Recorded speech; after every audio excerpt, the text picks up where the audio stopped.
walero eyetu Malawi wacho lero tinali kuno ku Bangwe mmene mukuoneramu timapitati ngoma pitangati kuuje timulanje koma kungu ndimene tikuona afikati wa Bangwe kumene tinali kuyendatu kuthandiza ndithu kuona anthu amene anakuza kwambiri Cyclone Freddy.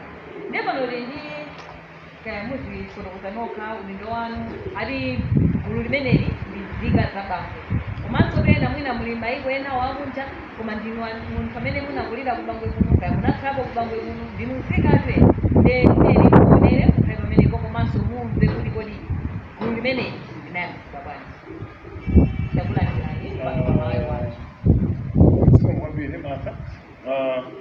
Ine ndi Peter Swale nyamata wambagwe muno.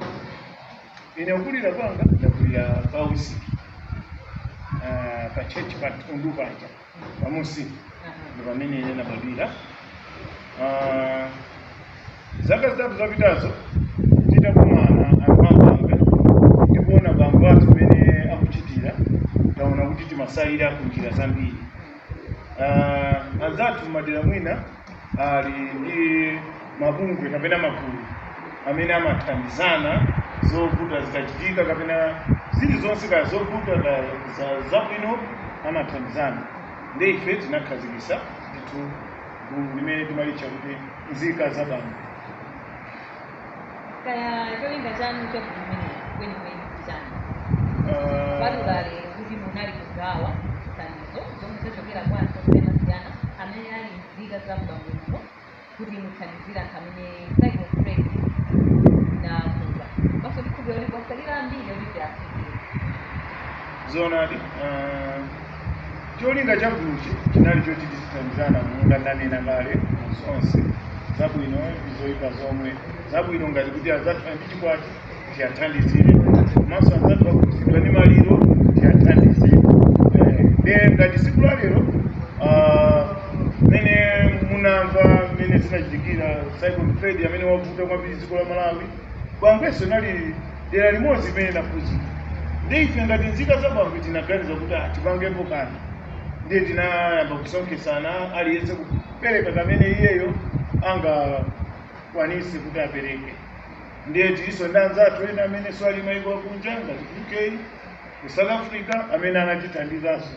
Ndiye tinatolera ndithu ndalama zonse zinakwana pafupifupi $500,000 zimene leroli tinapita pa Bangwe kugawa kuti amalawi amve mwaliza motani komanso anthu amene ali Nzika za ku Bangwe komanso anthu amene ali aku Bangwe kuno mungauze mawu otani.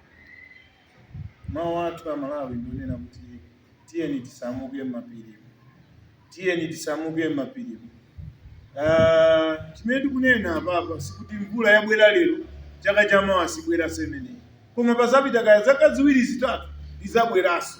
Ndiye kuti tizingopitiriza kuluza abale wathu chifukwa choti sitikumva malangizo a anthu ena amene akutipatsa. Tisamange mphiri abale, mphiri simoyenera kumangidwa. Tiyeni titeteze za chilengedwe zathu, timange malo oyenerera ndiponso tipembe adindo kuti chonde anthu amene akumanga mphiri tabwerani mwaone chifukwa pano pa tiyeni mungoganiza taluza anthu angati mabanja angati amene apita. Ndiye mukufuna zaka ziwiri zitatu zizachitikenso ngati zimenezi adindo tiyeni tiganize bwinobwino.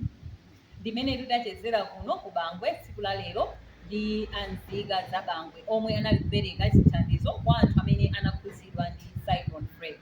Tikatero Malawi wathu bye bye. Zimenezo ndiye tidafika kwa mfumu wa mamadi tinawuza kuti madera mwathu tili ndi atsogoleri athu a Nzika amene anasankhidwa. Amenewo ndiye maso athu tikanena kuti wafukafuka kuli vuto ndiye kuti anthu amenewo aona vuto la kufukafuka abwera kwa ife kuzatiusa. Mwawisiki kuli vuto muliso munthu kumene mumuyimirira kwa wisiki amene abwera kuzatiusa. Basi ngati Nzika timaona kuti tithandize Bangwe ngati mmodzi tisamugawe kuti awandi apafukafuka si Bangwe iye kapena awandi apawisiki pamene ine ndimachoka ayi. Ndichifukwa tinafika tanena kuti katundu amene tasonkha ifeyo ndi pang'ono koma amatikajani walero eyetu malawi wathu lero tinalitu kuno ku Bangwe mmene mukuoneramu timapitati ngomapita ngati muje timapitani kumulanje koma